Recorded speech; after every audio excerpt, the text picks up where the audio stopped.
Hey, how's it going, captains? Admiral Tori here, and welcome aboard for another World of Warships video on my channel. In today's video, I want to share with you guys one of the most painful, torturing gameplays to watch. I find that this kind of scenario can happen from time to time, and I don't think that I ever taken the opportunity to share these type of scenarios with you guys.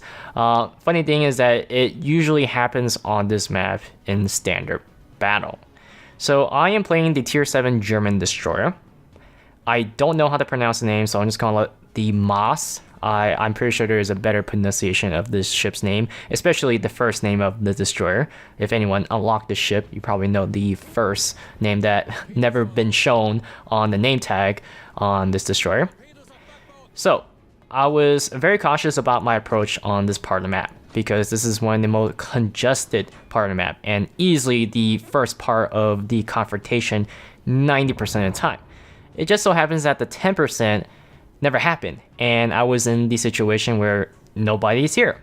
Now there's only 2 destroyers per side, so I'm kind of not surprised because there's not enough destroyers to go around to certain parts of the map. The Shiratsuyu is actually on this side of the map, but she went way east, the way outer part of the map, which I personally feel like people shouldn't go, but for whatever reason, it's a magnet, which means that it gives me the opportunity to push in. Now, things are not looking so good on my team because we just lost 3 ships. Is this the embarrassing part of the game?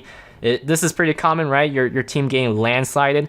Well, this is not the embarrassing, painful part that I want to share with you guys. So, the start of the game is this Leon, and I want you guys to pay attention to the Leon's decision. So, right here, I'm trying to figure out, should I go into the capture zone? But at the same time, there's no point because the Leon is going to be sitting in the capture point. Obviously, some people want battleships to leave the spawn and, confront the enemy line. And in this case, Leon is probably sniping near the base, which kind of, bothers me, but at the same time, he's doing the right thing. It just so happens in this situation because I can't enter the flag unless he leaves the flag. Enemy North Carolina, Lazo, Shiratsuyu, and I think the Atago's on the other side. Atago was able to sink one of our cruisers, and Leon is, I have no clue what the hell he's doing. He's sailing in circles here, which kind of triggered me. It's like, this guy is super unpredictable. And that's the craziest thing. That's how you beat players who are good at this game. They do things that you don't expect, like for instance, suddenly stopping or suddenly turning, or it just makes no sense. But these torpedoes are going to run out of steam because this destroyer doesn't have that great of a torpedo range. For whatever reason, that torpedo that was scouting, or not scouting, putting the first person view, it just went through the Leon, and I think it just glitched out. It should stop right away before it hits the Leon, but it just went through. Yeah, that's gonna sail all the way to the edge of the map. I think it happens a few times. It's one of the little small bugs that's been with the game for a while. So right here, I'm trying to predict what this Leon's gonna do. Looks like she's gonna turn in, so I am going to make sure that my torpedo lead is ahead. Now, I'm just barely on the edge of my torpedo range. The torpedo range on this ship is 8.5 kilometers with a horrendous 6.8 kilometer concealment, which is why I'm very hesitant about trying to get my torpedoes as close as possible. So Leon leaves the cap, and naturally, if you see something like this happen, you should technically challenge it, even if you know you're probably going to lose up against a destroyer, but at least challenge it.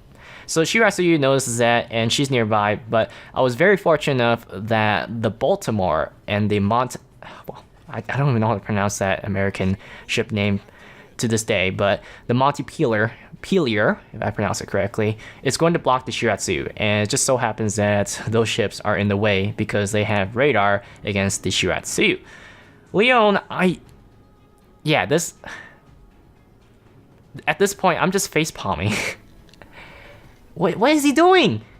What is this man doing? I am in a very good position because the enemy team is stacked on the west side. And my team is not doing so well. We just pretty much lost a third of our fleet. They only lost one ship. But Leon is on the perimeter of the capture zone. Now, could it be that he wants to wait for the last second? Maybe. I probably would have done it. Wait at the last second. But it looks like those torpedoes are good. And for whatever reason, he's turning away. Why would he turn away? He hasn't spotted torpedoes. No way has spotted torpedoes, but he's leaving the capture zone. Why? Well, if he didn't, then he would have got hit by the torpedoes, but still, this is unpredictable. Like I said, being unpredictable is the best way to deal with players who are well skilled in this game, if I put it that way. Because we have that mentality of, oh, if I was in that ship's position, I would have done this. But it looks like this guy has no clue what to do, and he's doing the most unpredictable thing, which is working against me. But at the same time, this flag is being contested, and we lost half our fleet. 40 seconds left. Enemy Nagato and the Russian battleship, I don't know how to pronounce that name, it's just fiercely, I bet 100% that somebody is yelling in the chat on the enemy team saying that defend the base. What are you doing, Leon? Nagato and the Russian battleship is just having a hard time getting over here on time. So I'm going to drop some torpedoes. Nagato is getting dangerously close. Friendly Baltimore and the Montpelier was able to take out the Shiratsuyu. If they weren't there, the Shiratsuyu probably would have stopped the capture point on me. Just enough time for the Nagato to actually get in here. And yeah. Absolutely embarrassing. So thanks for watching, guys. And unfortunately, I did not compliment the Montpelier because I was more focused on the Baltimore. The Baltimore is the one I witnessed, so I should have complimented the Montpelier because she actually helped the Baltimore, but since Baltimore was closer, I was more keen on complimenting him for stopping the Shiratsu for winning us this game, right? So thanks for watching, guys, and I'll see you guys next time on World of Warships.